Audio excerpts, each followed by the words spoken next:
me show you guys one second here. That was pretty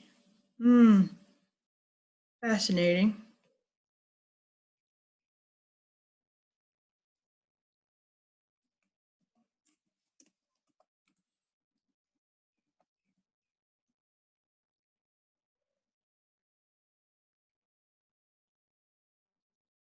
This is on the OAN network. Find it.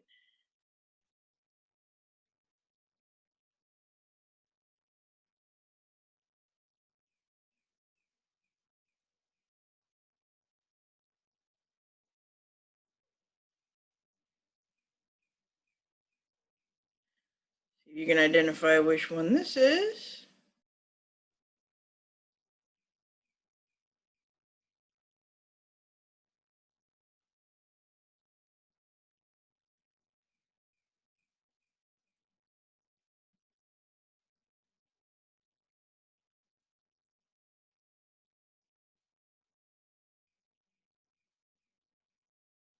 Who is a big Trump favorite, and she can develop an argument. Just watch as over the course of 54 seconds, she spins an aquarium's simple decision not to announce the gender of a baby penguin into something very different. We should ask, where does radical leftist gender ideology lead? Do liberals want human children to be genderless? If so, why? Is this based on biology? And if not, then what? What happens when human children are raised genderless? If gender is destroyed, doesn't that destroy traditional gender roles? And if gender roles are destroyed, doesn't that destroy gendered relationships? And if gendered relationships are destroyed, doesn't that destroy traditional marriage? And if traditional marriage is destroyed, doesn't that destroy the family unit? And if people aren't dependent on their families, then who do they depend on? That's right, the government, which is the goal of liberals in the first place. Don't let transgender penguins fool you. Wow, that argument is a walk. Okay, so what kind of logical fallacy is she operating on there?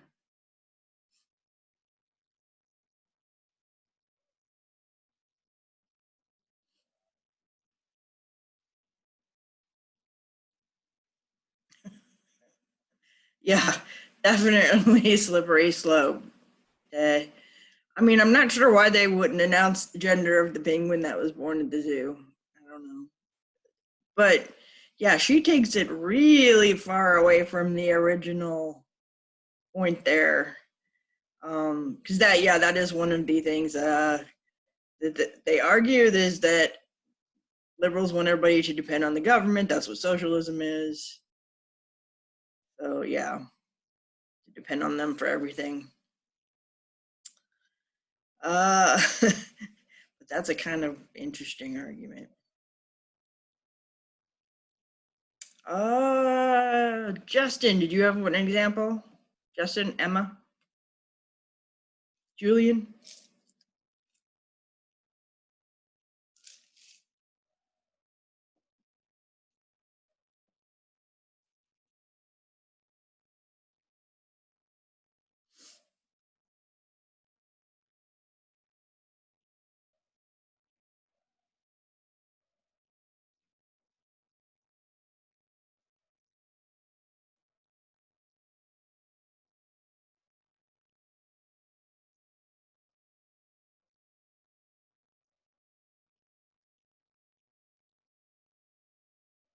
Brandon?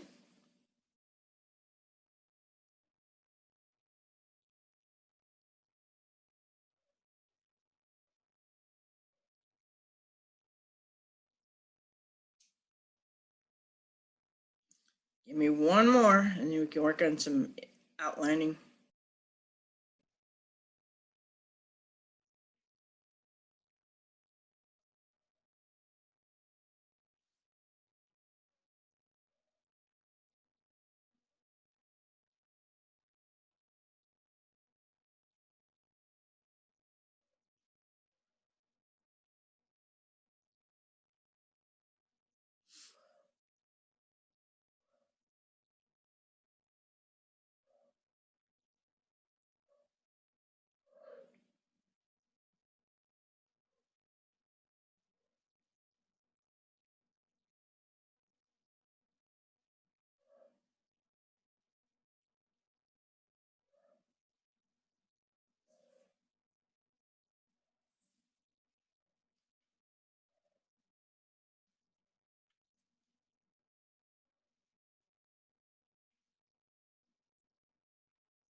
All right, Adeline and Matt, I guess you guys get all the participation points for today. And Mary. Oh no, Brandon, you gave me one too.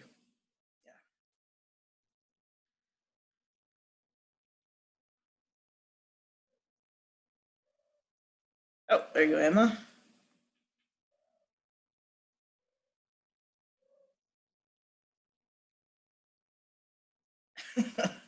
Wow. Was that today?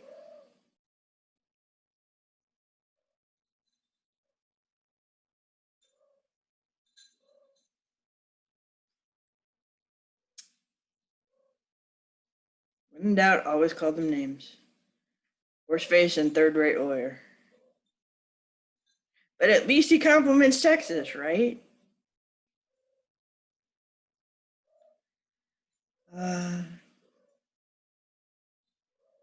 So great when your government gives you a logical fallacy practically every day. No, it's not. All right.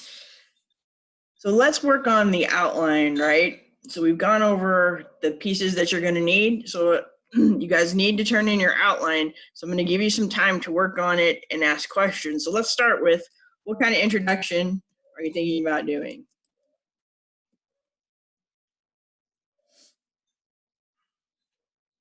Is it going to be a story, quote, description? Which one lends itself best to your topic? Statistic, right? And you're going to do a story, okay.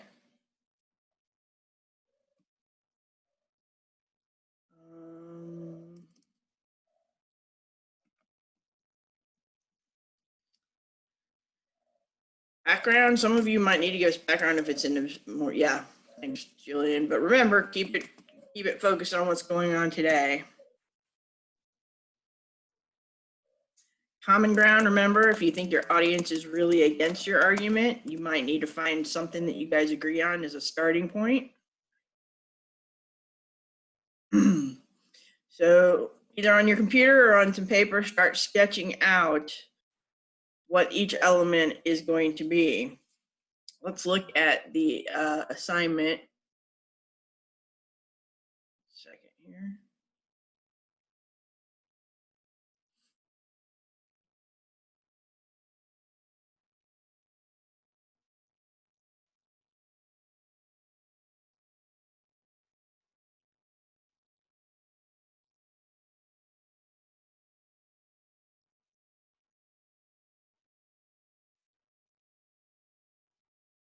This just gives you a plan so that you have a place to start when you're working on your draft. Okay.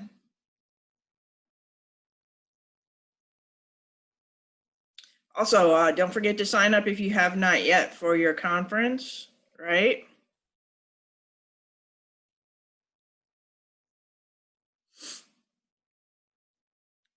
All right.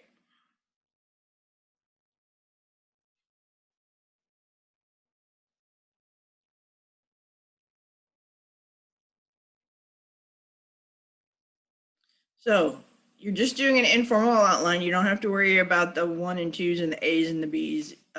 Unless you wish to, there's an outline feature on Word. But I'm looking for basically your plan. What's your thesis, right? Thesis is not a question, remember, it's a strong statement that people could, especially with this one, it's that people could argue against, right?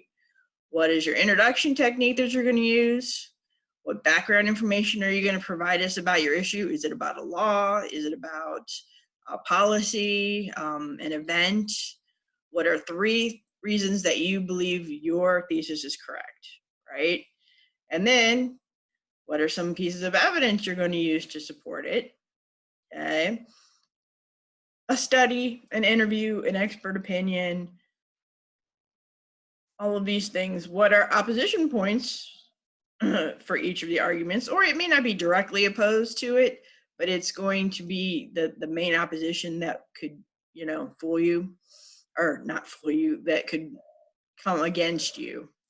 What are 3 stories you could include for each point to connect your issue with real people? So remember, we're not only doing the logos appeal, which is, necessary for the research paper, but you also want to connect with them on an emotional level, right?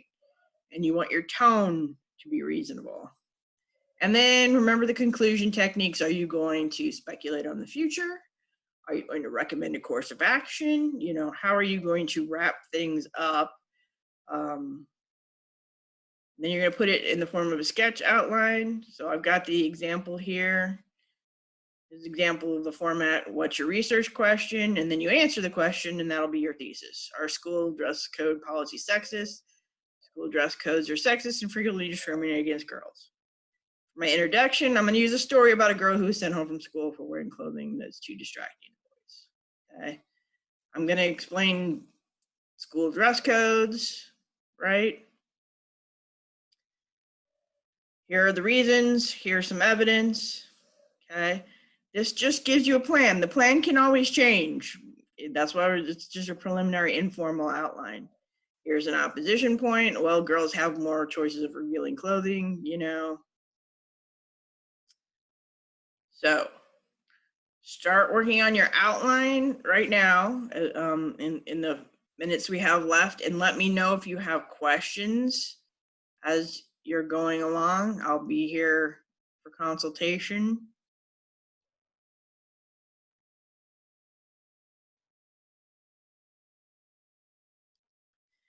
I have that on there, but you want to choose the most significant opposition. So if it's not necessarily diametrically opposed to your points, that's okay. So I should change that. The most significant, 3 of the most significant opposition points. Does that make sense?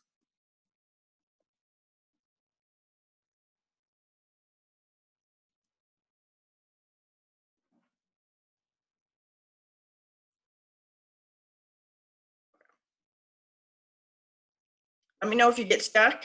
I'll help you out. I can help you brainstorm some opposition points. Okay, and you guys can talk to each other. You want to throw ideas around?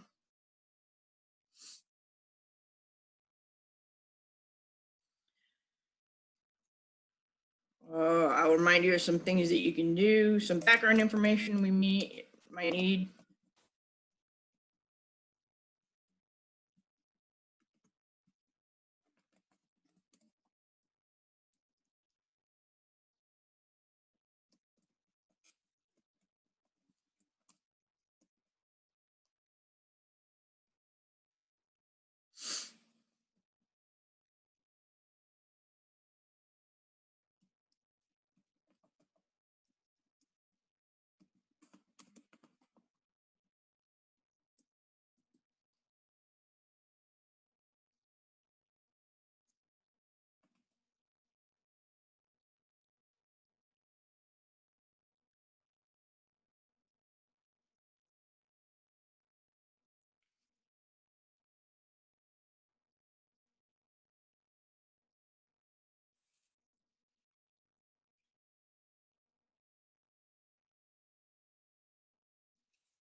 We doing okay?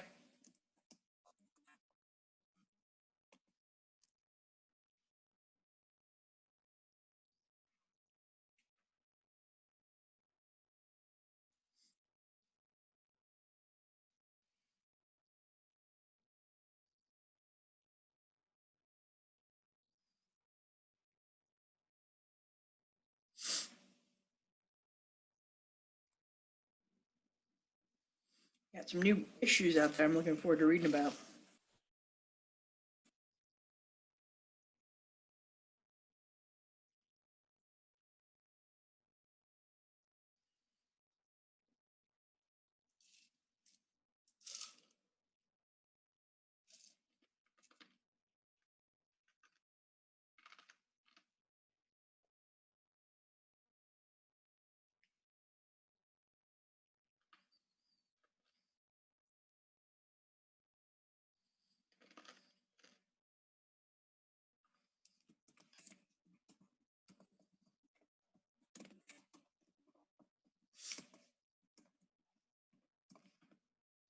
You may need help with opposition arguments. If you present your pro, I can come up with a con for you.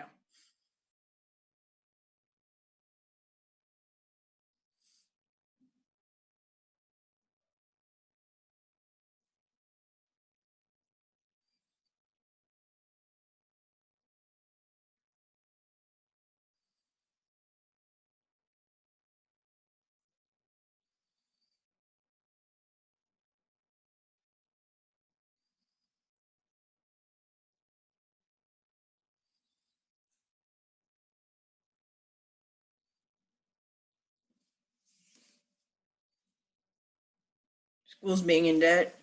Well, so are you talking about schools funding it or the government funding it? So state or federal government funding?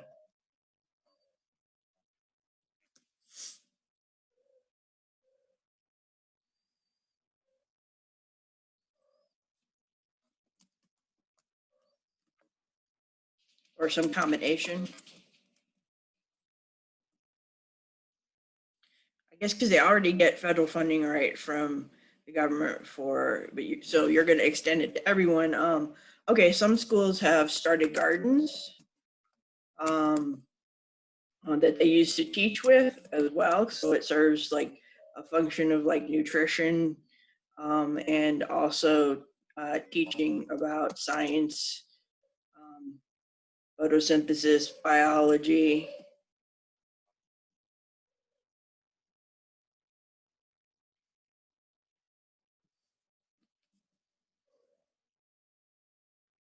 Okay. Um, if you look, there are some schools that have done things like, or they get donations from the community also, um, and providing food for the school. So they'll have like parents who come in and manage the gardens at the same time the kids help um, and learn from them. So I know there've been a few programs like that to kind of help, supplement what the food is. What else?